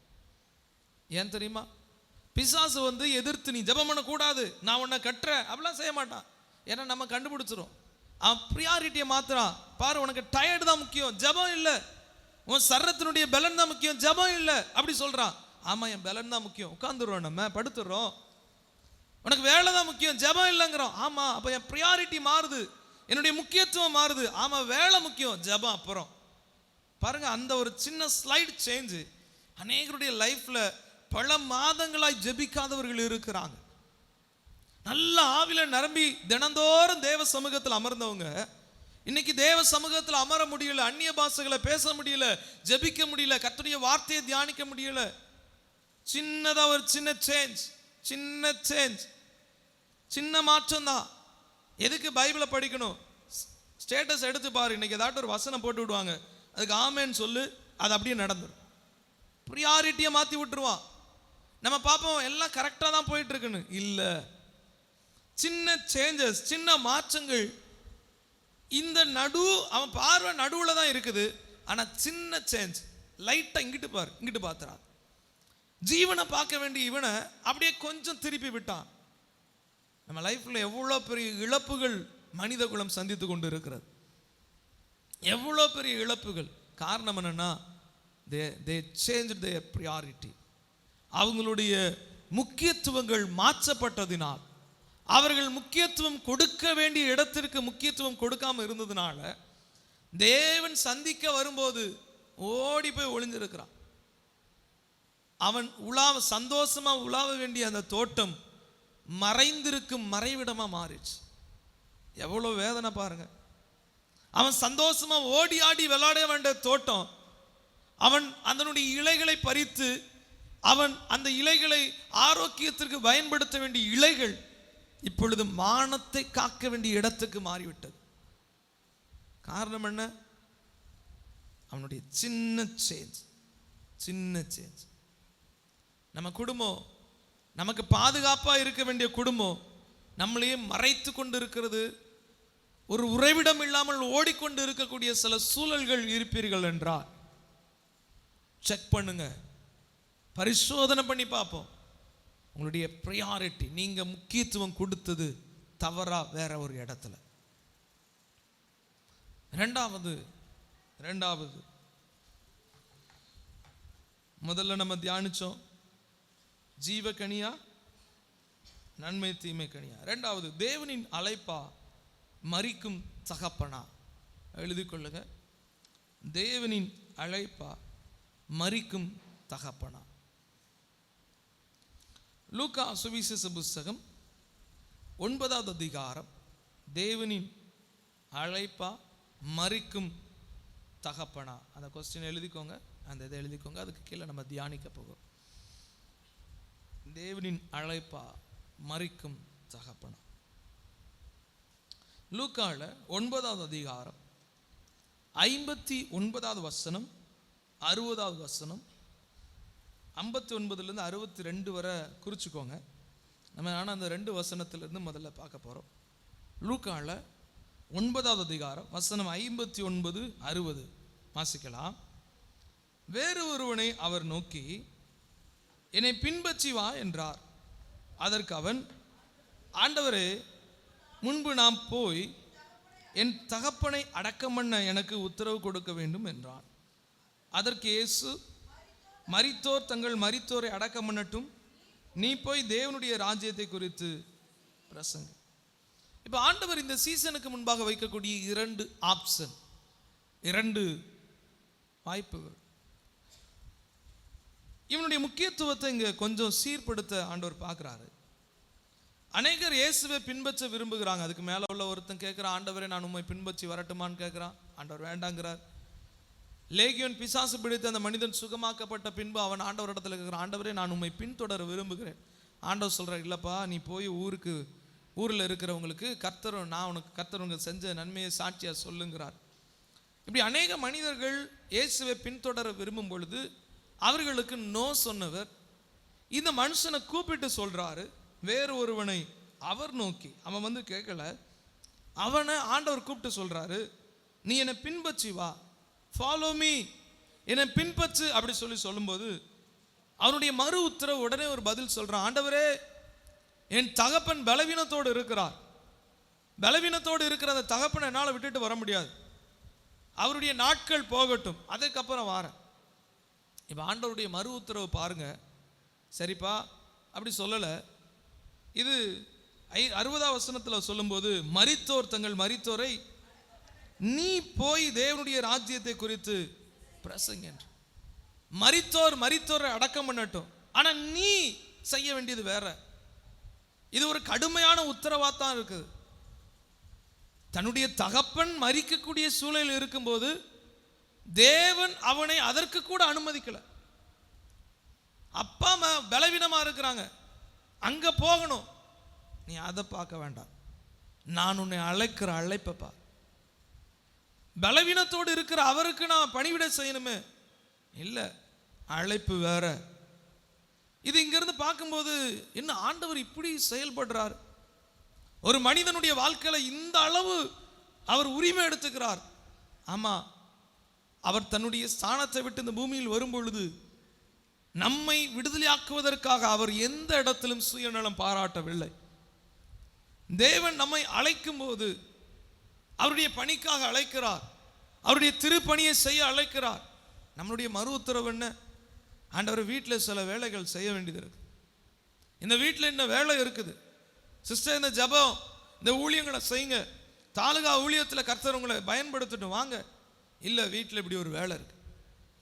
ஆண்டவர் சொல்றார், அழைப்பு மேன்மையானது. எபிரேயர்ல இப்படி வாசிக்கிறோம், ஆரோனை போல அழைக்கப்பட்டால் ஒழிய ஒருவனும் தானாய் இந்த கனமான ஊழியத்திற்கு ஏற்பட முடியாது. ஒருவேளை உங்களுடைய பார்வைக்கு ஊழியர்கள் அழைக்கிறதாய் தெரியலாம், ஒருவேளை கூட இருக்கிறவங்க வாங்க வாங்கன்னு அழைக்கிறதாய் தெரியலாம். இந்த அழைப்பு தேவனிடத்திலிருந்து வருகிறது. தேவன் அவருடைய திருப்பணிக்காய் அழைக்கிறார். வாரத்தில் ஒரு நாள் ஆகிலும் தேவனுக்காய் கொடுக்கும்படியாய் அழைக்கிறார். ஆனா நம்ம சொல்றோம், இல்லைங்க என் வீட்டில் வேலை இருக்குது. கீழே உள்ள வசனத்தில் வாசிக்கும் போது, உம்மை பின்பற்றுவேன், ஆனாலும் முன் போய் நான் வீட்டில் இருக்கிறவர்களிடத்தில் அனுப்புவித்து கொண்டு வரும்படி நான் வீட்டில் போய் சொல்லிட்டு வரேன்னு சொல்லும்போது 62வது வசனத்தில் ஆண்டவர் இப்படி ஒரு வார்த்தையை சொல்லுகிறார், கலப்பையின் மேல் தன் கையை வைத்து பின்னிட்டு பார்க்கிற எவனும் தேவனுடைய ராஜ்யத்திற்கு தகுதி உள்ளவன் அல்ல. தேவன் உன்னதமான ஊழியத்திற்கு அழைத்திருக்க தேவன் அவருடைய கனமான ஊழியத்திற்கு அழைத்திருக்க இன்னும் காரணங்கள் வருகிறது. ஆண்டவர் சொல்றாரு, காரணம் சொல்லுகிறவன் அல்ல, மரிக்கும் நிலையில் தகப்பன் இருந்தாலும் விட்டுவிட்டு தேவனுடைய அழைப்பில் வந்து நிற்கிறவன். தேவன் அழைத்திருக்கிறார். அவருடைய பணிக்காய் நான் செயல்பட வேண்டும், என்னை நான் அர்ப்பணிக்க வேண்டும். ஆண்டவர் சொல்லுகிறார், அவன் தன் சிலுவையை எடுத்துக்கொண்டு என்னை பின்பற்ற கடவன். சிலுவையை சுமந்துட்டு ஏதோ சௌகரியமா இருக்கும்போது நான் ஊழியத்துக்கு வரேன். சிலர் இப்படி சொல்லுகிறத நான் கேட்டிருக்கிறேன். ஒருவேளை நீங்கள் அப்படி சொல்லியிருப்பீங்கன்னா கர்த்தர் நம்மோடு பேசுகிறார் என்று எடுத்துக்கொள்ளுங்க. எனக்கு எல்லாம் என் பிள்ளைக்கு கல்யாணம் முடியட்டும், பேரன் பேத்தி எல்லாம் நல்லா எல்லாம் பிள்ளைக்கெல்லாம் கல்யாணம் பண்ணி கொடுத்துட்டு நான் ஊழியத்துக்கு வரேன். இப்படி ஒரு முறை ஒரு மனிதன் ஒரு வாலிபனாக இருக்கும் பொழுது ஆண்டவர் இடத்துல அவன் பேசினான். ஆண்டவர் சொன்னாரா, தம்பி மகனே நீ ஊழியத்துக்கு வான்னு சொல்லும்போது அவன் சொன்னானா, ஆண்டவரே நல்லா நான் பிஸ்னஸ் பார்த்து கொஞ்சம் எங்கள் வீட்டில் கடனெல்லாம் இருக்குது, அந்த கடனெல்லாம் அடைச்சிட்டு அடுத்து நான் ஊழியத்துக்கு வரேன் அப்படி சொல்லி கொண்டு இருக்கும்போது அவனுக்கு ஒரு தரிசனத்தை கர்த்தர் காமிச்சார். ஒரு மாம்பழம் இருந்திருக்கிறது. இன்னொரு தட்டில் அதனுடைய அந்த பழத்தெல்லாம் சாப்பிட்டுட்டு வெறும் அந்த கொட்டை மட்டும் இருக்கு இல்லையா, அது ஒரு தட்டில் இருந்திருக்கு. நான் ஆண்டவர் கேட்டாரா, இப்போ இந்த ரெண்டில் நீ எதை சூஸ் பண்ணுவேன்னு கேட்டாரா. உடனே இவன் சொன்னானா, கண்டிப்பாக அந்த மாம்பழத்தை தான் சூஸ் பண்ணுவேன், இந்த கொட்டை இது நான் சாப்பிட முடியாது, பிரயோஜனம் இல்லை. உடனே ஆண்டவர் உடனே அவனுக்கு மறு உத்தரவு கொடுத்தாரா, ஏப்பா நீ மட்டும் உன்னுடைய லைஃப்பில் பெஸ்ட்டானதை எடுக்கணும்னு விரும்புகிற, ஆனால் என்னிடத்தில் தர விரும்போது உன் பலனெல்லாம் உலகத்துக்கு கொடுக்க விரும்புகிற, உன்னுடைய திறமையெல்லாம் உலகத்துக்கு கொடுக்க விரும்புகிற, ஆனால் பலன் குன்றி போகும்போது, ஞானம் குன்றி போகும்போது, ஓடக்கூடிய நேரம் குறையும் போது நான் வந்து உமக்காய் ஊழியம் செய்கிறேன்னு சொல்கிறியே, நான் இதை எப்படி எடுத்துக்க? ஆண்டவர் சொல்லற தேவ பணிக்கு அழைக்கிறார், ஆனால் எனக்கு இதெல்லாம் என் கடன் மட்டும் அடைக்கட்டும், நான் அதுக்கப்புறம் ஃபுல்லாக ஊழியத்துக்கு வரேன். எப்படிங்க? துவங்கும் போதே நம் தேவனுக்காய் செயல்பட ஆரம்பிச்சிருக்கணுமே. இந்த மகனை இந்த சீசனை அழைக்கிறார், நீ என் பின்னாடி வா. அவன் சொல்றான், என் தகப்பனுடைய சூழ்நிலை எப்படி இருக்கிறது அது அவர்கள் பார்த்து கொள்ளட்டும். ஆண்டவரே என்னை ஊரில் அநியாயக்காரன் சொல்லுவாங்க, சொல்லட்டும், பரவாயில்ல. ஊரில் என்னை குறித்து தப்பா பேசுவாங்க, சொல்லட்டும். ஆனால் என்னுடைய அழைப்பிற்காக அனைத்தையும் இழப்பதற்கு நீ ஆயத்தமாக இருக்கணும். ஏன்னா இதே போன்ற சூழ்நிலையில் ஆபிரகாம் என்கிற ஒரு விசுவாச தந்தை இருக்கிறார். ஆண்டவர் சொல்லுகிறார், நான் உன்னை பழுகி பெருகி பெரிய ஜாதியாக்க வேண்டும் என்றால் நீ உன் தகப்பன் வீட்டை விட்டு, உன் இனத்தை விட்டு, உன் தேசத்தை விட்டு, நான் உனக்கு காண்பிக்கிற தேசத்துக்கு போ. நீ அதெல்லாம் விட்டு நீ இங்க வா, அந்த அழைப்புக்குள்ள வா. என் தகப்பனுக்கு இறுதி சடங்கு நான் செஞ்சுட்டு வரேன், அதை அவங்க பார்த்துக்கிடட்டும். என்னுடைய அழைப்பிற்குள்ள வா. அந்த அழைப்பிற்குள் அவன் வந்தது நிமித்தமாய் ஆபிரகாம் என்கிற விசுவாச தந்தையை இன்று அநேகர் பார்த்து கொண்டிருக்கிறோம். கிறிஸ்து ஆபிரகாமுக்கு சொன்ன வாக்கு தத்தங்களின் நிறைவேறுதலாய் இருக்கிறார். நம்முடைய அழைப்பை பாருங்க. Check your priority. ஃபேமிலி முன்னாடி இருக்குது, வேலை முன்னாடி இருக்கிறது, படிப்பு முன்னாடி இருக்கிறது, அனுபவங்கள் முன்னாடி இருக்கிறது. ஆனால் தேவன் நம்ம லைஃப்ல கடைசி இருக்கிறார். சிலருக்கு ஃபர்ஸ்ட் எடுத்தோன்னே என் பிள்ளை, அடுத்து வேலை, அதுக்கப்புறம் பணம், அதுக்கப்புறம் ஆண்டவர். நான் ஃப்ரீயாக இருந்தேன்னா முடிஞ்சா ஆண்டவரை தொழுது கொள்ளுவேன். நீங்கள் போயிட்டு இருக்கிற ட்ராக் தப்பானது. நீங்கள் தெரிந்தெடுத்து போய்கொண்டிருக்கிற பயணம் தவறானது. ஆண்டவர் சொல்றார், உன்னுடைய ப்ரையாரிட்டியை, உன்னுடைய முக்கியத்துவங்களை பாரு. எதுக்கு நான் முக்கியத்துவம் கொடுக்குறேன்? ஆண்டவருக்கு எந்த அளவு முக்கியத்துவம் கொடுக்குறேன்? நம்ம சோதித்து பார்ப்போம். கர்த்தர் நம்மளை பலப்படுத்தட்டும். அல்லேலூயா சொல்லுங்களேன் சத்தம், அல்லேலூயா. Check your priority. உங்களுடைய முக்கியத்துவங்களை கவனிங்க. ஆண்டவருக்காய் ஓடக்கூடிய இந்த நாட்களில் ஓடிவிட வேண்டும். ஆண்டவருக்காய் செயல்பட வேண்டி இந்த நாட்களில் செயல்பட்டு விட வேண்டும். ஆண்டவருக்காய் பயன்படுத்தப்பட வேண்டி இந்த நாட்களில் பயன்படுத்தப்பட்டு விட வேண்டும். ஆண்டவருக்காய் உபயோகப்படுத்தப்பட வேண்டிய இந்த நாட்களில் உபயோகப்படுத்தப்பட்டு விட வேண்டும். செக் பண்ணுவோம் நம்மளுடைய ப்ரையாரிட்டியை, நம்முடைய முக்கியத்துவத்தை கவனிப்போம். எது எனக்கு முக்கியம்? ஆண்டவர் நம்மோடு பேசுகிறார். மூன்றாவதாக ஆசீர்வாதமா ஆசீர்வதிப்பவரா ஆசீர்வாதமா? அப்படி எழுதி கொள்ளுங்க. ஆசீர்வதிப்பவரா ஆசீர்வாதமா? ஆசீர்வதிப்பவரா ஆசீர்வாதம். யாத்ராகம புஸ்தகம் அங்க ஆண்டவர் 33வது அதிகாரம் யாத்ராகமம் 33:1 வாசிக்கும் போது, கர்த்தர் மோசேயை நோக்கி, நீயும் எகிப்து தேசத்திலிருந்து நீ அழைத்து கொண்டு வந்த ஜனங்களும் இவ்விடத்தை விட்டு புறப்பட்டு உன் சந்ததிக்கு கொடுப்பேன் என்று நான் ஆபிரகாமுக்கும் ஈசாக்குக்கும் யாக்கோபுக்கும் ஆணையிட்டு கொடுத்த பாலும் தேனும் ஓடுகிற தேசத்துக்கு போங்கள். நான் ஒரு தூதனை உங்களுக்கு முன்பாக அனுப்பி கானானியனையும் எமோரியனையும் ஏத்தியனையும் பெரிசியனையும் ஏவியனையும் எபூசியனையும் துரத்தி விடுவேன். ஆனாலும் வழியிலே நான் உங்களை நிர்மூலமாக பண்ணாதபடிக்கு நான் உங்கள் நடுவே செல்ல மாட்டேன். நீங்கள் இந்த 33 1 2 3 இதில் ஆண்டவர் ஒரு நல்ல ப்ராமிஸ் அவங்களுக்கு கொடுக்குறார். என்ன ப்ராமிஸ்? எதுக்காக நீங்கள் எகிப்திலிருந்து வந்தீங்க? பாலும் தேனும் ஓடுகிற தேசத்துக்கு, வாக்கு பண்ணப்பட்ட பூமிக்கு போகிறதுக்கு. இப்போ ஆண்டவர் சொல்கிறார், நான் உன்னை ஆசீர்வச்சிட்டேன்ப்பா, நான் ஒரு தூதனை உனக்கு முன்னாடி அனுப்புகிறேன். நீ அந்த தேசத்துக்கு போகும்போது உனக்காக அந்த தூதன் யுத்தம் பண்ணுவா, எதிரியை அழித்து போடுவான். நான் உனக்கு அந்த வாக்கு தத்தத்தை நிறைவேற்றுறேன். ஆனால் ஒரு விஷயம், நான் அவன் கூட வரமாட்டேன். ஆசீர்வாதம் வேணுமா? ஆசீர்வதிக்கிறவர் வேணுமா? இவனுடைய ப்ரையாரிட்டி இங்க மோசேக்கு முன்பாக கர்த்தர் வைக்கிறார். உன்னுடைய ப்ரையாரிட்டி, உன்னுடைய முக்கியத்துவத்தை பாரு. எதுக்கு நீங்க வந்தீங்க? வாக்குத்தத்த பூமிக்காக வந்திருக்கிறீங்க. சரிப்பா, அதை நான் சொல்றேன், அதை நான் நடத்துறேன் அப்படி சொல்லும்போது உடனே மோசேயுடைய ஜெபம் பாருங்க. 33வது அதிகாரத்தில் 15வது வசனம். அப்பொழுது அவன் அவரை நோக்கி, உம்முடைய சமூகம் என்னோடு கூட செல்லாமல் போனால் எங்களை இவ்விடத்திலிருந்து கொண்டு போகாதிரு. ஆண்டவரே, நீங்க இங்க கூட இல்லைன்னா அந்த ஆசீர்வாதம் வேண்டாம். எனக்கு என் கூட நீங்க வரலன்னா அந்த ஆசீர்வாதம் வேண்டாம். ப்ரையாரிட்டியை பாருங்க. அப்படியே அந்த தேவ மனுஷனுடைய முக்கியத்துவத்தை பாருங்க. எப்போ உனக்கு கார் வேணுமா நான் தந்துடுறேன், உன் பிஸ்னஸ் ஆசீர்வதிக்குமா நான் தந்துடுறேன், உன் பொருளாதாரத்தை ஆசீர்வதிக்குமா தாரேன், உன் பிள்ளையை மேன்மைப்படுத்தணுமா தருகிறேன், உன்னை கனப்படுத்தணுமா கனப்படுத்துறேன், என்னென்ன செய்யணுமோ செய்கிறேன். ஆனால் இனிமே நான் அவன் கூட வரப்போறதில்லை. இனிமே நான் அவன் கூட வரப்போறதில்லை. நம்ம எதை தேர்ந்தெடுக்க வெளிப்படையான வார்த்தை இல்லைனாலும் இருதயத்தில் உங்களை நம்மை நாம தியானிச்சு பார்ப்போம்.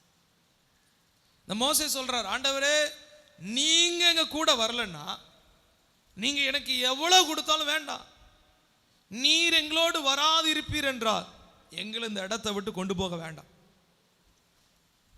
நீங்க இல்லைன்னா எனக்கு இந்த வாக்குத்தத்தம் வேண்டாம், அந்த ஆசீர்வாதம் வேண்டாம். செக் பண்ணுவோம். நம்ம உன்னுடைய முக்கியத்துவங்களை பாருங்க. நம்மளுடைய முக்கியத்துவங்களை பாருங்க. நம்முடைய இருதயத்தில் இந்த சிரமமான முடிவு இருக்கிறதா? நீங்க இல்லைன்னா எனக்கு வேண்டாம் அப்படிங்கிற வார்த்தை வருதா? ஆண்டவரே இந்த ஆசீர்வாதம் வரும், ஆனா நீங்க வரலன்னா இந்த ஆசீர்வாதம் எனக்கு வேண்டாம். அந்த முடிவுகள், அந்த முக்கியத்துவங்கள் தேவனா மாறணும். ஆமென் சொல்லுங்க பார்க்கலாம். சத்தமா அல்லேலூயா, அல்லேலூயா. ஆண்டவருடைய நாமம் மகிமைப்படட்டும். ஆசீர்வதிக்கிறவர் வேணுமா? ஆசீர்வாதம் வேணுமா? ஆசீர்வதிக்கிற ஆண்டவர் வேணுமா? இல்லை ஆசீர்வதிக்கிறவன் விட்டுருப்போமே. ஆசீர்வாதம் வேணுமா ஆண்டவர் வேணுமா? எனக்கு ஆண்டவர் தான் வேணும்.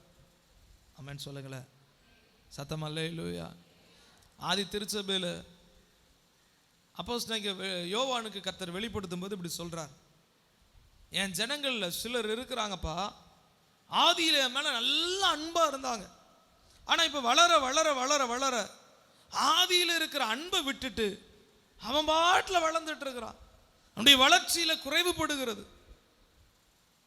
இந்த வசனம் நம்மளோடும் பேசுகிறது. உன்னுடைய ஆதி அன்பு எங்க? ஆதியில தேவனோடு சம்பாஷணம் பண்ண நேரம் எங்க? இப்ப நம்ம ஜெபம் பண்றோம். ஆனா இப்ப 1 மணி நேரம் ஜெபம் பண்றோம்னா, இல்ல அரை மணி நேரம் ஜெபம் பண்றோம்னா, அரை மணி நேரத்துல 20 நிமிடங்களுக்கு மேல என்ன ஆசீர்வதியும், இது ஆசீர்வதியும், தேவையை சந்தியும் இதுவாதான் ஜெபமாய் மாறி இருக்கிறது. ஆண்டவர் என் கூட இருங்க, என்னை பரிசுத்த பண்ணுங்க, நீர் அருவருக்கிற காரியங்களை என்னை விட்டு எடுத்து போடுங்க, நீங்க விரும்பாத ஆசீர்வாதத்தை என்னை விட்டு எடுத்து போடுங்க, நீர் விரும்பாத நன்மை என்னை விட்டு எடுத்து போடுங்கன்னு சொல்லுகிற ஜெபங்கள் இல்ல. தேவனுக்காய் தன்னை விட்டு கொடுக்கிற மனப்பான்மை இல்ல. தேவனுக்காய் தன்னை ஒப்பு கொடுக்கிற மனப்பான்மை இல்ல நம்மளிடத்தில். Check your priority. உங்களுடைய முக்கியத்துவங்களை பரிசோதித்து பாருங்கள். நம்முடைய முக்கியத்துவத்தை பரிசோதித்து பார்ப்போம். நான் எதை முக்கியத்துவம் பண்றேன்? கர்த்தர் என்னை எப்படியாட்டு ஆசீர்வதிக்கணும், கர்த்தர் உங்களை மேன்மைப்படுத்துவார். ஆண்டவர் இப்படி சொல்றார், பொல்லாதவர்களாகிய நீங்களே உங்க பிள்ளைகளுக்கு நல்ல ஈவை கொடுக்கும்போது நல்லோர் மேலும் தீயோர் மேலும் மழையை வர்ஷிக்க பண்ணுகிறவர். அவர் ஆசீர்வதிக்கணும் நல்லவன் அப்படிலாம் அவர் எதிர்பார்க்கிறத விட, ஆசீர்வாதத்தை பெற்றுக்கொள்ளும் நினைக்கிறத விட, அது கர்த்தருக்கு கூட வந்துடும், அது தருவார். ஆனா எனக்கு தேவை என் ஆண்டவர். ஆமென் சொல்லுங்க பார்க்கலாம். சத்தம் அல்லேலூயா. கையை உயர்த்தி அல்லேலூயா சொல்லுங்களேன். அல்லேலூயா. என்னுடைய முக்கியத்துவம் ஆண்டவராக இருக்கணும். ஆண்டவர்கிட்ட இதை சொல்றதுக்கு நமக்கு ஒரு துணிச்சல் இருக்கணும், தைரியம் இருக்கணும். சில நேரங்களில் நான் பாவம் செய்கிறது, நான் மனம் திரும்புகிறேன், ஏன் மனம் திரும்புகிறேன் அப்படின்னு சொல்லி சிலர் மனம் திரும்ப காரணம் என்னென்னா, நம்ம பாவம் செஞ்சோன்னா ஆண்டவர் இந்த ஆசீர்வாதத்தை எடுத்துருவார். ஒருவேளை சிலருடைய சிந்தனைகள் இப்படி கூட உண்டு, இந்த வாரம் ஞாயிற்றுக்கிழமை ஆராதனைக்கு போகலைன்னா கர்த்தர் என்னை சபிச்சிருவார், என் ஆசீர்வாதத்தை எடுத்துருவார். அப்படிப்பட்ட எண்ணங்களோடு ஒருவேளை நீங்கள் வந்திருப்பீங்கன்னா தயவாக அதை மாற்றிக்கோங்க. தயவு செஞ்சு அதை மாற்றிடுங்க. நான் ஆராதனைக்கு வரலைன்னா எனக்கு ஆசீர்வாதமே இருக்காது, தயவு செஞ்சு அந்த எண்ணத்தை எடுத்து போட்டுருவோம். நான் ஆராதனைக்கு வரலைன்னா ஆண்டவர் என்ன என் பிள்ளைகளுடைய படிப்பை ஆசீர்வதிக்க மாட்டார். எப்போ நீ ஆராதனைக்கு வந்துடு, அப்போ தான் நீ நல்லா படிக்க முடியும். இதெல்லாம் தப்பான காரியம்.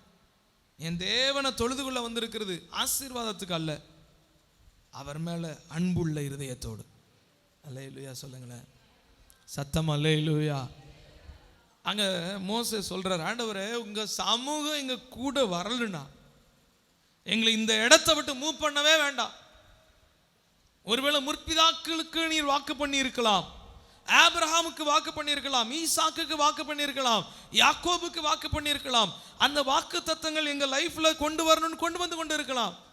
ஆனா அந்த வாக்கு தத்தங்களை சுதந்திரிப்பதற்கு நாங்கள் தகுதி இல்லாதவர்களாய் உம்முடைய பிரசனத்தை இழந்துட்டோம்னா, நீங்க எங்க கூட இருக்கிறத நாங்க மிஸ் பண்ணிட்டோம்னா, தயவு செஞ்சு வாக்கு தத்தத்தை கொண்டு போயிடாதீங்க, உங்க பிரசனத்துக்குள்ள என்ன கொண்டு போங்க.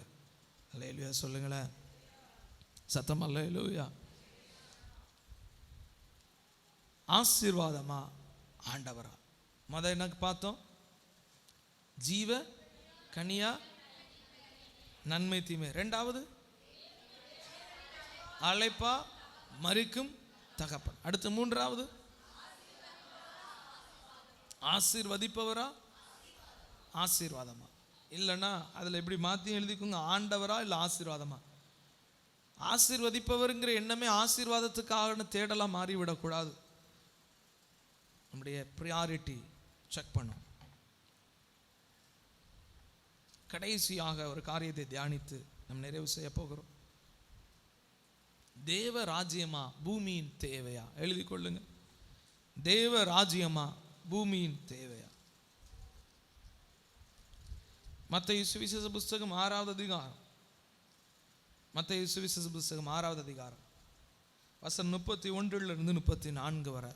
மத்தேயு சுவிசேஷ புஸ்தகம் 6வது அதிகாரம் வசனம் 31 34 வரை. தேவ ராஜ்யமா பூமியின் தேவையா? ஆகையால் எண்ணத்தை உண்போம், எண்ணத்தை குடிப்போம், எண்ணத்தை உடுப்போம் என்று கவலைப்படாதிருங்கள். இவைகளெல்லாம் அஞ்ஞானிகள் நாடி தேடுகிறார்கள். இவைகளெல்லாம் உங்களுக்கு வேண்டியவைகள் என்று உங்கள் பரமபிதா அறிந்திருக்கிறார். முதலாவது தேவனுடைய ராஜ்யத்தையும் அவருடைய நீதியையும் தேடுங்கள், அப்பொழுது இவைகள் எல்லாம் உங்களுக்கு. ஆகையால் நாளைக்காக கவலைப்படாதிருங்கள். நாளை தினம் தன்னுடையவைகளுக்காக கவலைப்படும். அந்தந்த நாளுக்கு அதினதின் பாடுகள் போதும். நான்காவது என்ன பார்த்தோம்? தேவ ராஜ்யமா பூமியின் தேவையா? ஆண்டவர் ஒரு பெரிய நல்ல ஒரு பிரசங்கம் அங்கே வைக்கிறார். துயரப்படுகிற ஒரு பாக்கியவான்கள் அப்படி ஆரம்பிச்சு அப்படியே வார்த்தைகளை கொண்டு வரும்போது இடையில ஒரு இடத்துல ஸ்டக் ஆகிட்டு திரும்ப சில விஷயங்களை பேச ஆரம்பிக்கிறார். அந்த இடத்துல இடை நிறுத்தம் செஞ்சு பேச ஆரம்பிக்கிறார். கவலைப்படுறோம். நீங்கள் நிறையா கவலைப்படுறீங்க. எதுக்காக கவலைப்படுறோம்? நல்ல உடைக்காக, நல்ல உணவுக்காக, நல்ல வீட்டிற்காக அப்படின்னு சொல்லிட்டு அதை உற்சாகப்படுத்தலை. துயரப்படுறதை குறித்து கூட பாக்கியவான் சொன்னார். அப்போ கவலைப்படுறவங்களை பார்த்து இப்படி சொல்லியிருக்கணும், கவலைப்படுகிறவர்கள் பாக்கியவான்கள் அப்படி சொல்லியிருக்கலாம். ஆனால் அந்த இடத்துல சொல்லும்போது இந்த கவலை யாரிடத்தில் இருக்க வேண்டும் என்றால் அஞ்ஞானிகளிடத்தில். அஞ்ஞானிகள் என்றால் ஞானம் இல்லாதவர்கள், ஞானமற்றவர்கள். இல்லைன்னா வேதத்தில் எப்படி வாசிக்கிறோம்? மூடன் மதிகேடன் தேவன் இல்லை என்று சொல்லுகிறான். தேவன் இல்லை என்கிறவன் இதற்காக கவலைப்படணும். ஆனால் தேவனை தேடுகிற நாம் அவருடைய ராஜ்யத்தை தேட வேண்டும் அப்படின்னு கர்த்தர் சொல்றார். இன்னைக்கு அநேக தேவைகள், அநேக சூழ்நிலைகளில் நம்ம போராடி கொண்டிருக்கிறது எதில் தெரியுமா? நம்ம எதில் ரொம்ப ஸ்டக் ஆகிறோம் அப்படின்னா தேவைகளை நினைச்சு ஸ்டக் ஆகி தேவ ராஜ்யத்துக்குரியதுக்கு முக்கியத்துவத்தை குறைச்சிடும். தேவையை குறித்து அதிகமாக புலம்புகிறோம், கவலைப்படுறோம். ஆனால் முக்கியத்துவத்தை ராஜ்யத்தின் மேலே வைக்கிற முக்கியத்துவத்தை குறைச்சிடும். வேலை செஞ்சால் தானே சாப்பிட முடியும், வேலை செஞ்சால் தானே நல்லா உடுத்த முடியும், வேலை செஞ்சால் தானே இந்த ஊரில் கொஞ்சம் மதிக்கிற மாதிரி வாழ முடியும் என்கிற எண்ணிக்கைகள் என்ற சிந்தனையில் என்ற எண்ணத்தில் நம்ம வாழ்கிறோம். ஆனால் இயேசுவினிடத்தில் அங்கே பிசாசு சோதிக்க வரும்போது இப்படி சொல்லி சோதிக்கிறான், இந்த கல் அப்பமாகும்படி கட்டளையிடும். ஆண்டவர் சொல்றார், மனுஷன் அப்பத்தினால இல்லை, தேவனுடைய வாயிலிருந்து பிறக்கும் ஒவ்வொரு வார்த்தையினாலும். அப்போ ஆண்டவர் இங்கே அவனுக்கு ஒரு ஆலோசனையா இல்லைன்னா அவனுக்கு உணர்த்துவிக்கவும் அதன் மூலியமாய் ஜனத்தை நாம் உணர்வடைவதற்கும் சொல்றாரு. நம்மை வாழ வைப்பது தேவ ராஜ்யம். எதற்கு நாம் முக்கியத்துவம் கொடுக்கிறோம்? எந்த காரியத்தில் முக்கியத்துவம் கொடுக்கிறோம்? தேவ ராஜ்யத்துக்கு நாம் எடுக்கிற சிரத்தை என்ன? அதற்கு எடுக்கக்கூடிய முயற்சிகள் என்ன? என்னங்க, நம்ம உடுத்துற உடைக்கும் சாப்பிட்ற சாப்பாடுக்கு எவ்வளோ பிரயாசப்படுறோம், எவ்வளோ வேலை பார்க்குறோம், எவ்வளோ வேலை பார்க்குறோம். வாரத்தில் இன்னொரு நாள். இப்போ 2026 இருந்து அடுத்த இந்த ஜெயிச்சதுக்கு அப்புறம் தமிழ்நாட்டில் ஒரு அறிவிப்பு வருது. நாங்கள் ஜெயிச்சதுனால எல்லாருக்கும் வாரத்தில் ஒரு எக்ஸ்ட்ரா ஒரு நாள் தாரோம் அப்படி சொல்லி அவங்க சொன்னபடி வாரத்தில் எக்ஸ்ட்ரா ஒரு நாள் ஆச்சு. 365 நாள் வருஷம் அப்படிங்கிறது டக்குன்னு உங்களுக்கு இன்க்ரீஸ் ஆகி 400 மாறிச்சு. நமக்கு நாள் காணாது. 7 நாள் இருக்கிற நாள் உங்களுக்கு இனிமேல் 7 நாள் இல்லை, வாரம் 8 நாள் உங்களுக்கு காண மாட்டுக்கு. அதனால நாங்கள் பூலோக அமைப்பெல்லாம் மாற்றி கொஞ்சம் டைரக்ஷனில் மாற்றி வருஷத்தை இன்க்ரீஸ் பண்ணியாச்சு. நமக்கு காணாது. 24 மணி நேரம் காண மாட்டுக்கு. காலையில் அங்கே வேலை, சாயந்தரம் இந்த வேலை, அது செய்யணும் இது செய்யணும். 24 மணி நேரம் இல்லை, கொஞ்சம் இன்க்ரீஸ் பண்ணுறோம். ஆளுக்கு 2 மணி நேரம் எக்ஸ்ட்ரா. இது என்ன காணுமா? நமக்கு காணாதுல்ல. நம்ம அந்த நேரத்தையும் நமக்காக பயன்படுத்த ஆயத்தப்பட்டு கொண்டே இருப்போம். நம்ம உண்ணுகிற உணவுக்கு எத்தனை சிரத்தை எடுக்கிறோம், எவ்வளவு முயற்சி எடுக்கிறோம், அதற்காக எவ்வளவு நம்மளை ஒப்பு கொடுக்கிறோம். நல்ல பிஸ்னஸ் பண்ணணும், தவறல்ல, பண்ணணும். நல்ல வேலை பார்க்கணும், தவறல்ல, செய்யணும். ஆனால் முக்கியத்துவம் தேவ ராஜ்யமா இருக்கணும். ஆமென் சொல்லுங்களேன், சத்தம் அல்லேலூயா. நீங்களும் நானும் முக்கியத்துவம் கொடுப்பது வேலையின் மேல் அல்ல, தேவன், குடும்பம், அடுத்துதான் வேலை. என் கூட சேர்ந்து சொல்லுங்க. ஃபர்ஸ்ட் என்னது? 2வது, 3வது. ஐயா எல்லாரும் சேர்ந்து கையை உயர்த்திக்கங்க பார்க்கலாம். பால்கனியில் இருக்கிற எல்லாருமே வலது கரத்தை உயர்த்திக்கோங்க. ஃபர்ஸ்ட் யாரு? 2வது, 3வது வேலை. நமக்கு டைரக்ஷன் மாறிடுச்சு, மேலே வந்து நிற்குது, வேலை மேலே வந்து நிற்குது. ஆண்டவர் சொல்ல, அஞ்ஞானிகள் தான்ப்பா அதுக்கு கவலைப்படணும். எந்த தேவ பிள்ளை தேவ ராஜ்யத்துக்கு முக்கியத்துவம் கொடுத்து ஓடுகிறார்களோ, ஆண்டவர் சொல்றார், பறவைகளை கவனித்து பாருங்கள், காட்டு புஷ்பங்களை கவனித்து பாருங்கள், அவைகள் நூறுக்கிறது இல்லை, களஞ்சியத்தில் சேர்க்கிறது இல்லை, அவைகளுக்கே உணவு ஊட்டுகிற தேவன் நமக்கு உணவு ஊட்ட மாட்டாரா? அல்லேலூயா சொல்லுங்களேன், சத்தம் அல்லேலூயா. தேவ ராஜ்யத்துக்கு நேரத்தை செலவிடுவோம், ஊழியத்துக்கு நேரத்தை செலவிடுவோம், கர்த்தருக்காய் பயன்படுவதற்கு நேரத்தை செலவிடுவோம். நேரத்தை அதுக்கு செலவிடுங்க. இதெல்லாம் உங்களுக்கு பின்னாடி வந்துடும். நீங்கள் சில விஷயத்தை நாடி தேடுகிறோம் இல்லையா, நாடி தேடுகிறோம், விருப்பத்தோடு முயற்சி எடுக்கிறோம், எப்படி ஆகலும் நல்லா வந்துடணும் முயற்சி எடுக்கிறோம். ஆண்டவர் சொல்றார், இதெல்லாம் சந்திக்கப்படும், இதெல்லாமே நான் பார்த்துக்கிறேன். இஸ்ரவேல் ஜனங்கள் 40 வருஷம் அவன் எகிப்து தேசத்திலிருந்து கானான் தேசத்துக்கு நடந்து போகிறாங்க. அந்த 40 வருடத்திலையும் ஒரு நாள் கூட அவர்களை பஞ்சத்தில் கர்த்தர் விடலை. உண்ணுகிறதுக்கு உணவு கொடுக்கிறார், அவர்கள் நீர் கொடுக்கிறார், தேவைக்கு நீர் தர்றார். இல்லை அவங்களுக்கு கறி வேணுங்கிறாங்க, அப்பவும் கறி கொடுக்கிறார். ஒரு பஞ்சம் வரல. அந்த அளவு ஆசீர்வாதமா நடத்தின தேவன் ஏன் உங்களை நடத்த மாட்டாரா? விசுவாசத்தோடு ஆமென் சொல்லுங்களேன், சத்தம் அல்லேலூயா. ஆராதனை விட்டுட்டு தான் வேலைக்கு போகணும் அங்கிற அவசியம் இல்லை. தேவ சமூகத்தில் வாரத்தில் ஒரு நாளாகிலும் தேவ சமூகத்தில் நேரத்தை செலவழிக்காம, வாரத்தில் ஒரு நாளாகிலும் தேவ ராஜ்யத்துக்காய் நேரத்தை செலவழிக்கலன்னா ஒரு பெரிய மேன்மையை தேவ பிள்ளைகள் பெற்றுக்கொள்ளவே முடியாது. 6 நாட்கள் ஆண்டவர் மன்னாவை பொழிகிறார். 6 நாட்கள் மன்னா பொழிகிறது. 5 நாளில் ஒரு ரூல். ஏன்னா இன்னைக்கு காலையிலே மன்னா எடுத்து வைக்கணும். ஒருவேளை அந்த மண்ணை அவங்க எடுத்து வச்சது நாளைக்கும் சேர்த்து எடுத்து வைக்கணும், அவங்க இன்னைக்கு எடுத்து வச்சுட்டாங்கன்னா அது புழுத்து போயிடும். ஆனால் 6வது நாள் மாத்திரம் என்ன செய்வார்னா 7வது நாளுக்கும் தேவையான மன்னாவை கொடுப்பார். இன்னைக்கு நம்ம நாளைக்காகன்னு சிலது சேர்த்து வச்சுட்டு இருக்கிறோம். தேவ ராஜ்யத்துக்காக, தேவ சமூகத்துக்காக, ஓய்வு நாளுக்காக நம்ம செலவிடாம நம்ம சேர்க்கிறதெல்லாம் அங்க அப்படிதான் மாறிக்கொண்டிருக்கு. அவர்கள் இன்னொரு நாள் எக்ஸ்ட்ரா எடுத்து வைக்கிறான். அவன் பார்வைக்கு நல்லா தான் இருக்குது, ஆனால் அது புழுக்கிறது. அன்னைக்குடைய தேவைகளை கூட நாசப்படுத்தி விட்டுச்சு.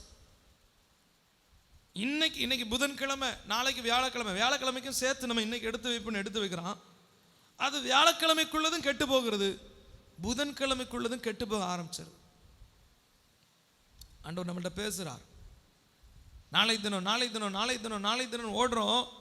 தேவ சமூகத்துக்கு உட்கார நேரம் இல்லை, ஜபத்துக்கு நேரம் இல்லை, ஆராதனைக்கு நேரம் இல்லை, தேவனை ஆராதிப்பதற்கு நேரம் இல்லை. we are busy. நாங்கள் எப்பவுமே பிஸியாக இருக்கிறோம். நாங்கள் அவ்வளோ பிஸ்னஸில் ரெடியாக இருக்கிறோம், பிஸ்னஸில் பயங்கரமாக இருக்கிறோம், வேலையில் பெரிய ஆளாக இருக்கிறோம். எங்களுக்கு இது இல்லைன்னா வேலை இல்லை. உங்களுக்கு வேலை தருகிறது மனிதன் அல்ல, கர்த்தர். அல்லேலூயா சொல்லுங்களேன். உங்களை உயர்த்துகிறது, கனப்படுத்துகிறது கர்த்தர். நாளைக்கு உங்களுக்கு என்ன தேவை இன்னைக்கு சந்திப்பார். எவன் ஒருவன் நாளைக்காக கவலைப்படுகிறானோ அவன் தேவனுடைய கரம் அவனை நடத்தவில்லை என்பதை அவன் விசுவாசிக்க ஆரம்பிச்சிட்டான். இந்த வார்த்தையை நான் தெளிவாக சொல்றேன். நாளைக்காக நான் கவலைப்படுறேன், நாளைக்கு நான் இதை செஞ்சாதான் நாளைக்குன்னு ஒருத்தங்க தேவ சமூகத்தை விட்டுட்டு கவலைப்பட ஆரம்பிச்சிட்டாங்கன்னா, தேவனை ஆராதிக்கிறதை விட்டுட்டு கவலைப்பட ஆரம்பிச்சிட்டாங்கன்னா, அவங்க சொல்றாங்க, ஆண்டவரே உங்க உதவிலாம் தேவையில்லை, என் கையை நான் பார்த்துக்கிறேன், நான் பாட்டில் போகிறேன். ஆனால் பிரச்சனை என்னன்னா, நீங்கள் சேர்த்து வைக்கிற மண்ணா அழிந்து கொண்டு இருக்கிறது. உங்களுடைய கூடையில் இருக்கக்கூடிய, உங்களுடைய பாத்திரத்தில் இருக்கக்கூடிய மண்ணா இன்னைக்கு இருக்கிற வருமானத்தையும் அழித்து கொண்டு இருக்கிறது. ஏன் சம்பாதிக்கிறது நிற்கிறது இல்லை? ஏன் வருமானம் அங்கே நிற்கலை? ஏன்னா தேவ சமூகத்தை விட்டுட்டு மண்ணா அடுத்த நாளுக்குன்னு மண்ணாவை தூக்கி உள்ள போட்டுறதுனால அழிஞ்சு கொண்டு இருக்கிறது. நீங்க ஆண்டவர் சொல்றார், தேவ ராஜ்யத்தை முன்னாடி வைங்க, பின்பு இவைகள் எல்லாம் ஆடடா கூட கொடுக்கப்பட்டு கொண்டே இருக்கும். அல்லேலூயா சொல்லுங்களேன், சத்தம் அல்லேலூயா. Check your priority. இன்னைக்கு எனக்கு ஆண்டவர் தான் முக்கியம். இந்த ஞாயிற்றுக்கிழமை எனக்கு ஆண்டவர் தான் முக்கியம். ஞாயிற்றுக்கிழமை என்ன ஆனாலும் சரி, எனக்கு ஆண்டவர் முக்கியம். வந்து உட்கார்ந்து பழகுங்க. தேவனை ஆராதிச்சு பழங்க. வந்து உட்கார்ந்தாச்சு, நல்லா ஆராதனை பண்ணுங்க. ஆண்டவரே, நான் உங்களை தேடி வந்திருக்கிறேன். நான் எதற்காக வந்திருக்கிறேன்? என் மண்ணா சபிக்கப்பட்டுரும், அதுக்காக இல்லை. நான் வந்திருக்கிறது அப்பாவுடைய முகத்தை பார்க்கறது. அல்லேலூயா சொல்லுங்களேன் சத்தம், அல்லேலூயா. தேவன் உங்களை நம்மளுடைய பாதையில் அவர் கூட இருந்து கரம் பிடிச்சி உங்களை நடத்தட்டும். என் முக்கியத்துவம் அவர் மாறட்டும், உங்கள் முக்கியத்துவம் அவர் மாறட்டும். என்னுடைய முக்கியத்துவம் அவர் தான். ஆமென் சொல்லுங்க பார்க்கலாம். சத்தம் அல்லேலூயா, சத்தம் அல்லேலூயா. நான் இதுவரைக்கும் என்னுடைய ரட்சிப்பின் சாட்சியை நம்ம சபையில் நான் பகிர்ந்து கொண்டதல்ல, இருந்தது இதுக்கு முன்னாடி பகிர்ந்து கொண்டதில்லை. நான் இந்த நேரத்தில் எனக்கு கர்த்தர் உணர்த்து வைக்கிறதுனால நான் சொல்லுகிறேன். நான் கிறிஸ்தவ குடும்பத்தில் தான் பிறந்து வளர்ந்தேன். ஆண்டவர் ஆராதிக்கிற குடும்பம் தான். அம்மா ஊழியம் செய்கிறாங்க. சிறு வயதிலேயே கிறிஸ்துவுக்குள் சபையில் வளர்க்கப்பட்டவேன். சர்ச்சில் கொட்டடிக்கிறது, கீபோர்ட் ப்ளே பண்ணுறது, இதெல்லாம் இருந்துச்சு. நான் பள்ளி பருவத்தில் படிச்சுட்டு இருக்கும்போது, என்னுடைய 12th இந்த ஸ்டாண்டர்ட் அப்போ படிச்சுட்டு இருக்கும்போது, ஒரு சனிக்கிழமை உபவாச ஜப நேரத்தில், அன்றைக்கு உபவாச ஜபத்திற்காக எப்படியும் எங்கள் வீட்டில் சனிக்கிழமை உபவாச ஜபம் இருக்குன்னா அன்றைக்கி சாப்பாடு இருக்காது. ஏன்னா சாப்பாடு அம்மா ரெடி பண்ண மாட்டாங்க. அம்மா எல்லோரும் உபவாசத்தில் ப்ரேயர் அட்டன் பண்ணுவாங்க. நான் மட்டும் பட்டினியாக ப்ரேயர் அட்டன் பண்ணுவேன். உபவாசம்னா, ஆண்டவரே இன்னைக்கு நான் உபவாசம் இருக்கிறேன் அர்ப்பணித்து அட்டன் பண்ணுறது உபவாசம். சாப்பாடு இல்லையே, வேறு வழி இல்லை அப்படின்னு அட்டன் பண்ணுறது பட்டினி. ஓகேவா? ஸோ நான் உபவாசத்தில் அட்டன் பண்ணல. எப்படி அட்டன் பண்ணேன்? பட்டினியாக அட்டன் பண்ணிகிட்டு இருந்தேன். அப்படி ஒரு நாள் காலையில், ஒரு சனிக்கிழமை காலையில் நான் அப்படி அமர்ந்து காலையில் ஆயத்தப்படும் போது, ஆண்டவர் அன்னைக்கு என் இருதயத்தில் ஒரு வசனத்தின் மூலியமாக பேசினார். அந்த வசனத்தின் மூலியமாக பேசினார். சரி, உபவாசம் இருந்துருமேன்னு சொல்லிட்டு அன்றைக்கி நான் உபவாசம் இருந்தேன். 1:30 அங்கே உபவாச ஜபம் முடிஞ்சோடனே 6 மணி தான் அடுத்து சாப்பிடணும்.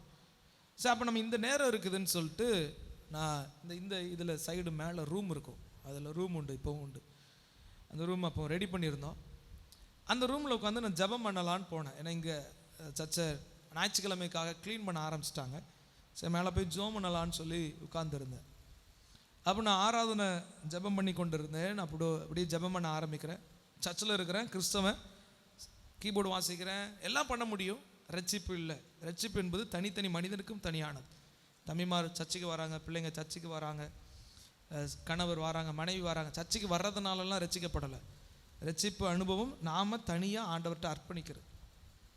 ஸோ அந்த மாதிரி அந்த மதியத்தில் ஒரு 2 மணி இருக்கும். நான் அப்போ ஜபம் பண்ணிகிட்டு இருக்கிறேன்.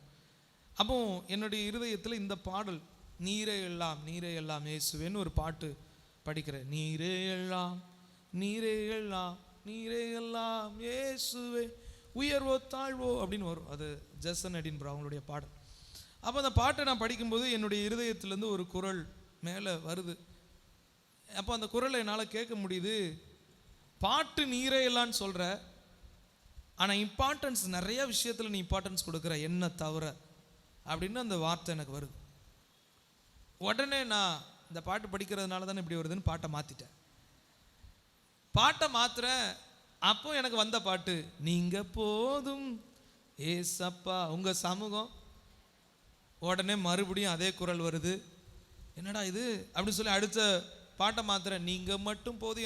என்ன பாட்டை படித்தாலும் என் நினைவுக்கு வருகிற பாடல் எல்லாம் நீர் மாத்திரம் போதும், நீர் இல்லாத உலகெல்லாம். இந்த பாடல் இதே எனக்கு ஞாபகம் வருது. என்னால் அதுக்கு மேலே ஸ்டெப் எடுக்க முடியல.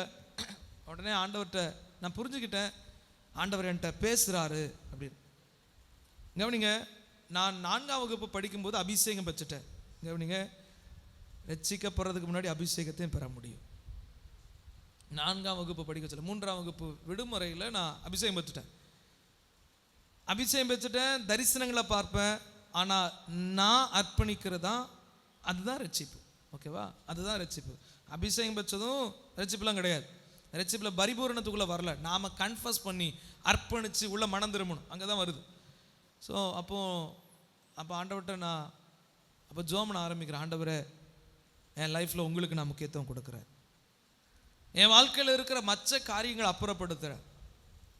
அந்த வயசில் என்னென்ன விஷயங்கள்லாம் பலவீனமாக இருக்குமோ, வாலிப வயதில் எதெல்லாம் முன்னாடி வைக்கக்கூடாத வச்சோமோ, ஆண்டவர்கிட்ட அப்போவே அர்ப்பணித்து மன்னிப்பு கேட்டேன். ஏன் இந்த சாட்சியை நான் பகிர்ந்து கொள்கிறேன்? அதுக்கப்புறம் அப்படியே ஆண்டவருடைய ஊழியத்துக்கு வந்தேன். படித்ததுக்கப்புறம் ஃபுல்லாக என்னுடைய விருப்பம் எல்லாம் கர்த்தருடைய ஊழியத்துக்காக கர்த்தர் அழைச்சிருக்கிறார்.